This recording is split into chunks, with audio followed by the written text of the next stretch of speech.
Korra Obidi and the husband, the ex-husband Justin Dane. And many of you know Korra Obidi now, the popular dancer, you understand, where we say we divorced a husband. Am I going to say that she divorced the husband? I be the husband divorced her. On a note now, where we say we born 2 children, 2 beautiful female children. So now she is remarrying. Now she can't come out on the video, come they talk, say, I am getting married again in secret.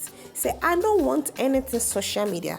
I don't want social media to see my husband because now social media and I spoiled my first marriage. So I don't want social media to choke me out on this my second marriage. And Justin didn't come tell and say, you spoil my first marriage, so I am not going to give you the opportunity to remarry again. Okay guys, I want you guys to pay attention and listen to it.